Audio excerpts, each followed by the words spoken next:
लखनऊ में रहने वाले शिवम और रागिनी के साथ हो रही पैरानॉर्मल घटनाएं बंद होने का नाम ही नहीं ले रही थी। कभी रागिनी अपने ही पले हुए कुत्ते को मार कर उसके खून से नहा लेती, तो कभी अपने बच्चे को अपने पेट में रखा देख, जो कि 15 महीने का हो चुका था, उस पर कैंची से वार कर देती। इसी के चलते वो हॉस्पिटल में एडमिट थी और हॉस्पिटल में भी वो जहां पर बच्चे एडमिट होते हैं उस वार्ड के पास जाकर खूब रोती। शिवम ने बोला कि मैं उसे बचा लूं, और इसी के चलते जब मैं घर आया शिवम के, तो वहां पर देखा कि उन एंटीक्स की जगह पर कुछ महक आ रही है, एक अजीब सी।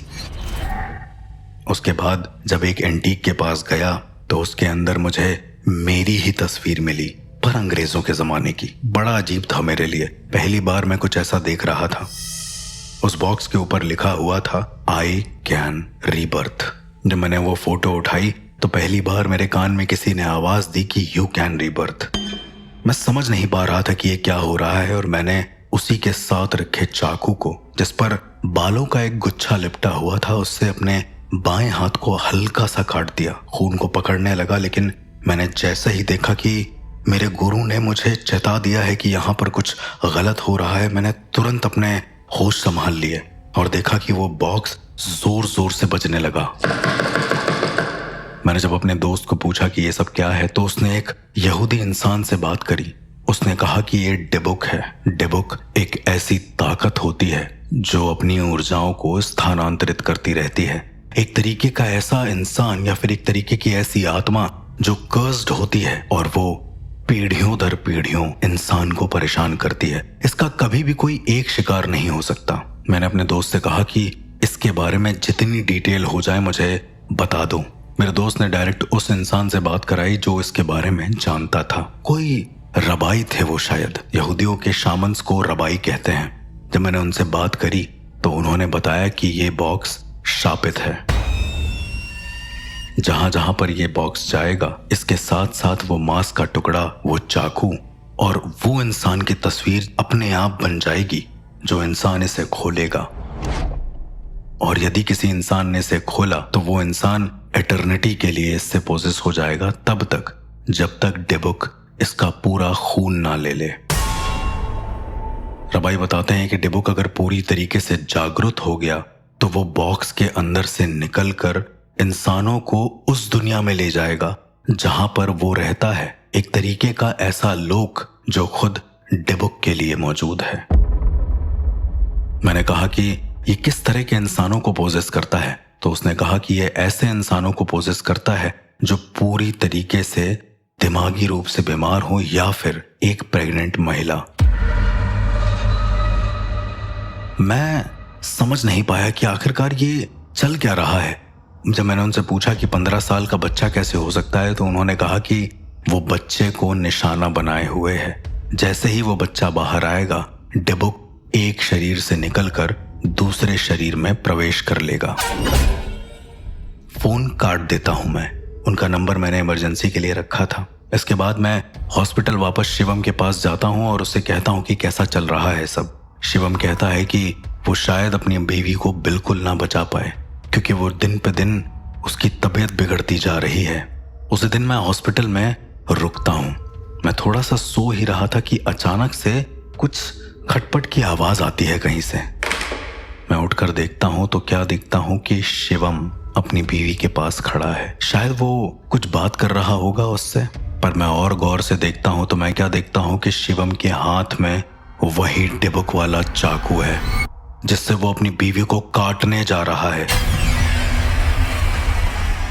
उसके दूसरे हाथ में उसका डिबुक बॉक्स और एक हाथ में उसके चाकू था जिससे वो अपनी ही पत्नी को काटने जा रहा था। जैसे तैसे करके हम गेट खुलवाते हैं, पर काफी देर हो चुकी होती है। वो डिबुक पर उस लड़की का खून लगा चुका होता है। मुझे रबाई की बात एकदम से याद आती है। उन्होंने कहा था कि जब ये बच्चा पैदा होगा तो डिबुक की आत्मा एक शरीर से निकलकर दूसरे शरीर में जाएगी। इसका मतलब अभी तक जो मैं समझ रहा था वो सच्चाई नहीं थी। इसका मतलब ये था कि पोजेस रागिनी नहीं, पोजेस शिवम था। शिवम बस ये बहका रहा था कि रागिनी पोजेस है। लेकिन फिर मेरे दिमाग में रागिनी को खुद को हर्ट करने की बात आई कि कैसे उसने अपने ही बच्चे को मारा। मैंने रबाई से ये बात पूछी तो उन्होंने मुझसे कहा कि डिबुक जिसके आसपास होता है वो इंसान खुद ब खुद वो करता है जो डिबुक कराना चाहता है। यदि इंसान की विल पावर कमजोर है तो।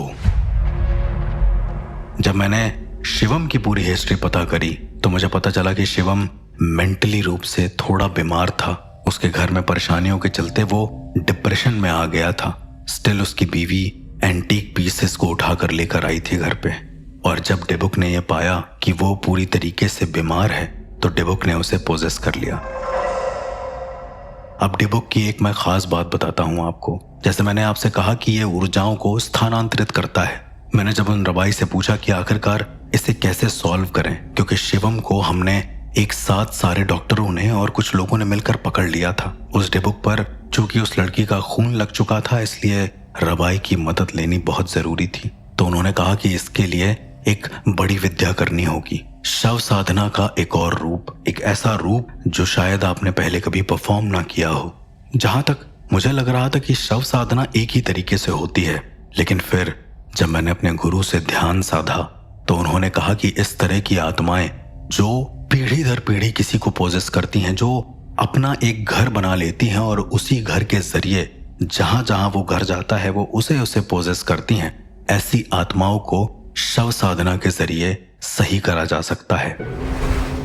जब आप शव साधना करते हैं तो शव साधना में कई तरीके होते हैं। उन्होंने बताया है कि छठे तरीके की एक शव साधना होती है जिससे डिबुक को काबू में किया जा सकता है। रबाई ने जो अपने तरीके बताए वो मुझे बिल्कुल नहीं समझ में आए, तो मैंने उनसे कहा कि क्या मैं ये तरीका कर सकता हूँ। उन्होंने इस पर हामी भर दी और अब शुरू होता है वो प्रोसेस जहां पर मेरे सामने कई चीजें आने वाली थी। मैंने डॉक्टर से परमिशन ली उस हॉस्पिटल में ये सारी चीजें करने की, तो डॉक्टर ने इसकी इजाजत तो नहीं दी। उन्होंने बोला कि मैं इन्हें डिस्चार्ज कर देता हूँ, आप घर में जाके ये सब चीजें कर लें। मैं शिवम को और रागिनी को घर पे ले आया और उसके बाद एक शव साधना परफॉर्म करी। शव साधना, छठी तरीके की शव साधना एक ऐसी साधना होती है जिसमें इंसान के शरीर को एक आटे की गुड़िया में कैद कर दिया जाता है। उसमें किसी लाश की जरूरत नहीं पड़ती है। अब चूंकि वो आटे की गुड़िया इतनी बड़ी बनाई जाती है कि उस पर आप बैठ सको, इसलिए मुझे काफी समय लग गया इतना बड़ा एक आटा गूंथने में। और उसके बाद जब मैं उस पर बैठा और एक दिया जलाकर वो साधना प्रारंभ करी तो मैं क्या देखता हूं कि शिवम पूरी तरीके से पागल हो जाता है। वो कहता है कि मेरे शरीर को कहीं मत भेजो।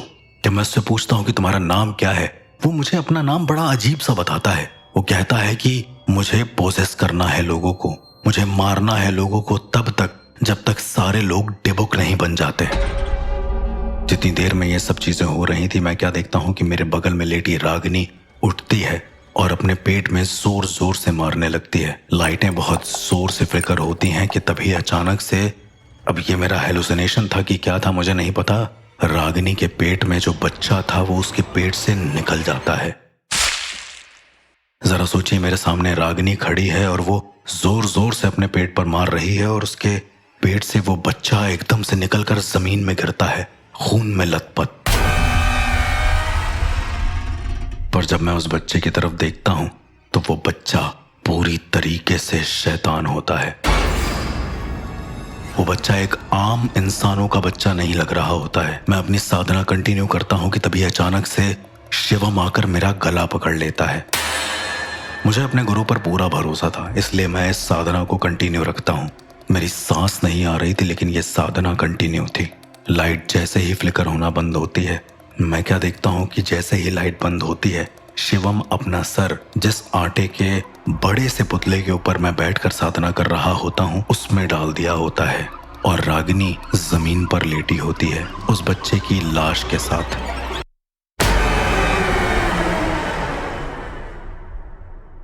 वो बच्चा अब मर चुका था। रागिनी की आंखें बिल्कुल नम थी जिससे आंसू निकल रहा था। जब मैंने शिवम को उठाया तो उसके चेहरे पर पूरी तरीके से दाग बन चुके थे, ऐसे जैसे वो एक आटे के पुतले पर नहीं, एक एसिड के बॉक्स में अपना मुंह डाल चुका हो। शिवम मर चुका था पूरी तरीके से और रागिनी ये सब चीजें देख रही थी। उस आटे के पुतले के अंदर डिबुक की आत्मा आ चुकी थी।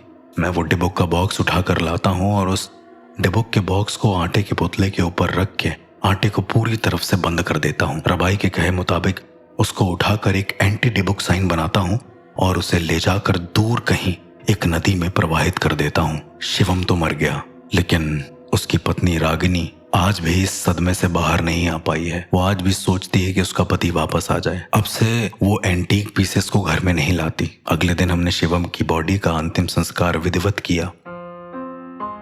मुझे बहुत बुरा लग रहा था ये देखकर कि एक ही बार में एक माँ ने अपने पति और अपने बच्चे दोनों को खो दिया, एक ऐसी घटनाक्रम के चलते, एक ऐसे कर्ज के चलते जिसके बारे में पता ना उनको था ना ही उस घटनाक्रम में होने वाले किसी भी इंसान को, जैसे कि मैं। इस तरह की और कहानियों को जानने के लिए सुनते रहिए the real ghost encounters with RJ अर्श।